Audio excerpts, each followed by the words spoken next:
Hey everybody, welcome back to Lingua Passione. My name is Stefano and I'm very happy to be back.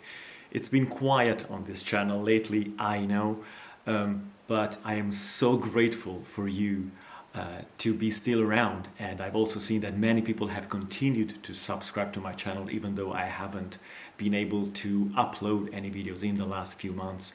Actually, the lockdown put me in a difficult spot. I was not able to record any video, let alone to upload multiple ones on the channel. But thank you so much for bearing with me lately, and I am back now and I am absolutely delighted to be back. Today's topic is German. This is going to be a video completely in German with English subtitles for those of you who do not understand this language.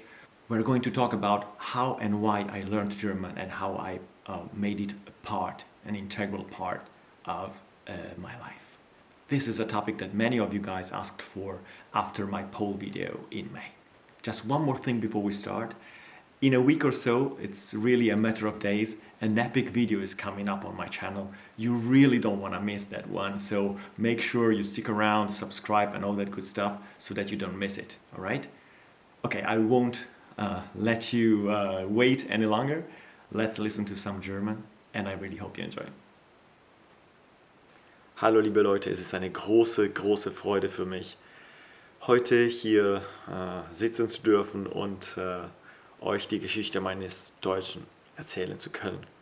Also wie und warum ich Deutsch kann und eigentlich diese schöne Sprache zu einem wichtigen Teil meines Lebens gemacht habe.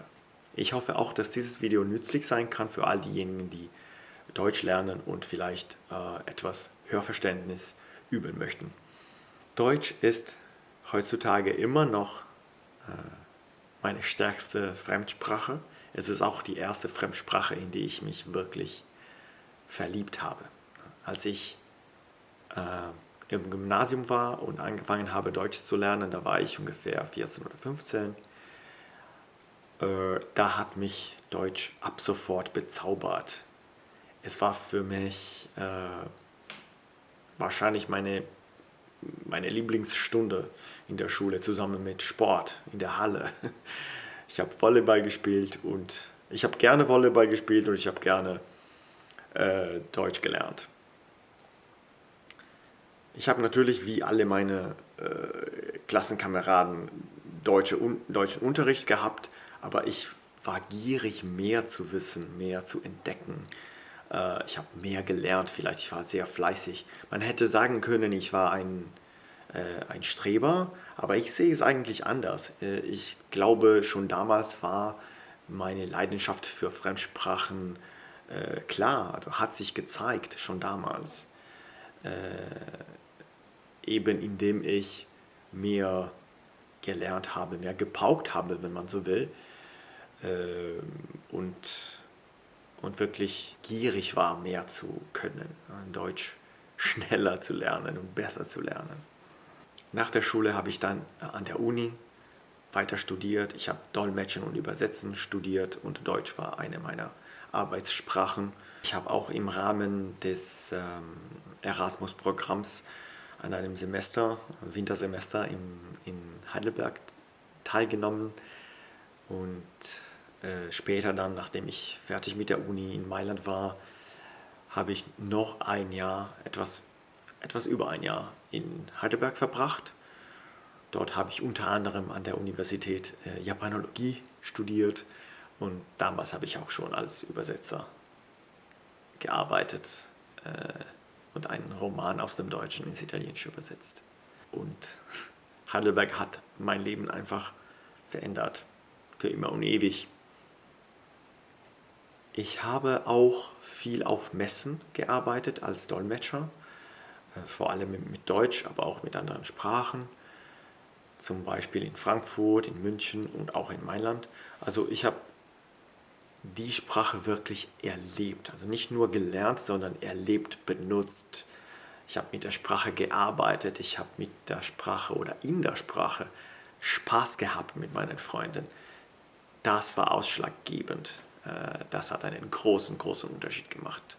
Mich fragt man oft, warum kannst du kannst du so gut Deutsch und warum sprichst du fast fehlerfrei und so weiter und so fort. Aber ich glaube, die Tatsache, dass ich die Sprache wirklich erlebt habe, nicht nur gelernt, nicht nur in Büchern gelernt, sondern eben im täglichen Leben benutzt und gelernt habe, ist eine Sache. Und noch zweitens vielleicht die Tatsache, dass ich ganz viel Zeit mit Muttersprachlern verbracht habe und versucht habe, sie nachzumachen. Ja, was die Aussprache angeht natürlich. Ich habe ihnen sehr, sehr, sehr gut zugehört und sie auch nachgemacht. Ich glaube, das hat mir sehr geholfen, einen guten Akzent zu entwickeln. Und wie ich schon in meinem ersten mehrsprachigen Video gemacht habe, also in dem Video, mit dem sozusagen alles angefangen hat hier auf YouTube für mich, für meinen Kanal, ist Deutsch die einzige Fremdsprache, in der ich mal diese Erfahrung gehabt habe, dass ich eine Fremdsprache fast, also auf selbem Niveau wie meine Muttersprache kann. Dieses Gefühl, also für eine Weile in der Vergangenheit, ja, vor 15 Jahren oder so, betrachtete ich Deutsch fast als meine zweite Muttersprache, weil es mir relativ egal war, ob ich Italienisch oder Deutsch spreche. Ich hatte dieses Gefühl, beide sind auf demselben Niveau. Es ist leider nicht mehr der Fall. Inzwischen hat sich mein Deutsch ein bisschen verschlechtert oder es ist nicht mehr so mächtig wie früher. Aber naja, wie gesagt, wie ich schon am Anfang dieses Videos gesagt habe, finde ich, dass Deutsch immer noch meine stärkste Sprache ist oder zumindest die Sprache, in der ich mich am wohlsten fühle. In meinem Element. Was mir jetzt wirklich wichtig ist zu sagen ist, ich mache immer noch Fehler. Ja. Nach 20 Jahren mache ich immer noch Fehler. Alle machen Fehler, also sogar Muttersprachler machen Fehler. Ich mache Fehler im Italienischen und deutsche Muttersprachler machen Fehler im Deutschen. Das ist völlig normal. Ja. Aber die Fehler, die ich am meisten mache, haben mit Artikeln zu tun, und zwar mit Maskulin und Neutrum, weil ich manchmal der statt das sage und umgekehrt. Und das kann man kaum ändern. Es gibt Wörter, bei denen ich immer wieder vergesse, ob es jetzt das oder der ist. Ich kann nichts dafür.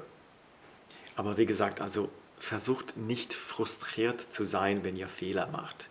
Es ist völlig normal, auch nach 20 Jahren kann man Fehler machen und egal.